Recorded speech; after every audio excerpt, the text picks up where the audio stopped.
Welcome back to Arise Review. Depending on your point of view, the apparent agreement by the Syrian government to temporarily halt its bombarding of Aleppo is either a humanitarian gesture or a clever military move. Aleppo is Syria's second largest city. It's been a focal point of misery in the country's 4-year civil war.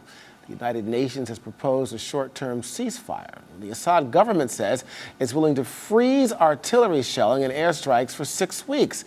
But some rebel groups fear that the government will just use the fighting freeze to replenish and redeploy its forces. Well, Ambassador Richard Murphy's distinguished career includes representing the U.S. as ambassador to Syria. And to be clear, this proposed freeze is only for Aleppo. Fighting will continue in other parts of the country. Is that correct? Yes, this is just to start with in Aleppo city itself. If it takes, maybe it could be a springboard into a broader ceasefire. So in your opinion, do you think this is perhaps more of a clever military move by the Assad government? Well, the government's been faulted internationally and by its own citizens for not giving a damn about the welfare of its people. And here you've had the president of Syria recently going on saying, we've been accused of using barrel bombs. We don't use barrel bombs. We use bullets. We use regular bombs, as if this was a big difference. Now, let's just go back a little bit, because we talked, some months ago about the whole use of chemical weapons, and of course there was this move to eradicate these chemical weapons from Syria. Where are we with that? Because we haven't heard much about that recently. Is that something just in the past, a bygone? Well, I think the program was a success in getting rid of some of the most dangerous chemical weapons. Chemical weapons have continued to be used in terms of chlorine, but it's true the sarin gases have been taken out of the country and destroyed. We've been talking a lot about whether or not the Assad regime, can he be trusted to keep his word? And of course, there's fighting going on back and forth. And of course, during the break, we'd mentioned, and you and I were talking about it, this may go on forever. I've got to ask you the same question that I asked our former guest in terms of the history of that region. After the breakup of the Ottoman Empire, lines were drawn, I think it's by the British, perhaps the French. And some say that that is the major reason why there's so many difficulties going on in that region to this day, outside, of course, the sectarian violence between the Sunnis and the Shias. Do you think that history plays a role here, and that disruption by the West has any bearing on what's going on today? It has some bearing, but, putting ourselves back, 80 years now and more into the First World War period, it was an effort by the British and the French to maximize their role in a disputed area. And they drew lines on the map. And whenever you see a straight line on a map, you know it's not a natural division. But by and large, it took into account some distinctions between those that we call Iraqis today, those Syrians, Lebanese.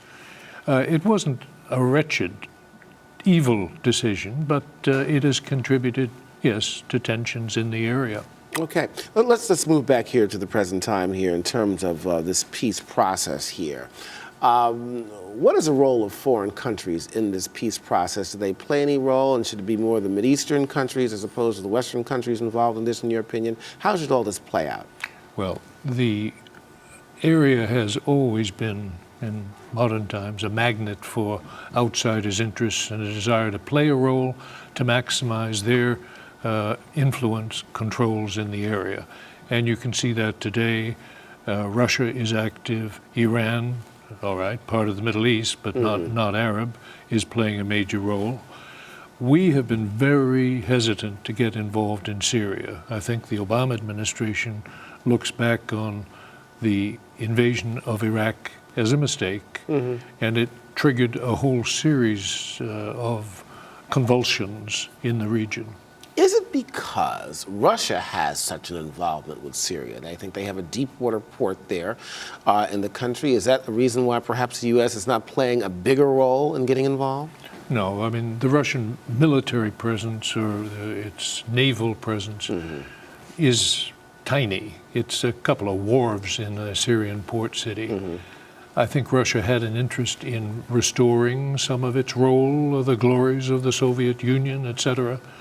But its it's been an arms seller to Syria, but basically it's been a political supporter of Syria in blocking efforts at the Security Council to bring about ceasefires and political resolution. The U.S. is pledging, as you know, to help train Syrian rebels. Does that help or hurt in this situation, in your opinion? Well, it hasn't done much of anything to date. There's been talk, and we will be working to train a couple of thousand of fighters chosen from the ranks of quote-unquote moderates, and it might have a beneficial effect a year or 2 years down the road. It just underlines the uncertainties of the area and the president's determination not to get sucked into another Middle East war. We got less than 30 seconds here, Ambassador. How does ISIL factor into this situation? Well, ISIL is able to exploit the divisions between the Syrians and the animosity between the regime and the rebels who are disunited to maximize its role in gaining political influence in Greater Syria. Of course, their influence around that whole area remains to be seen. The Levant, as President Barack Obama calls it. Ambassador Richard Murphy, thank you, sir. Thank you. As always. When we return, the legacy of one of the most fiery figures in the fight for civil rights. We'll tell you about that when Arise Review returns.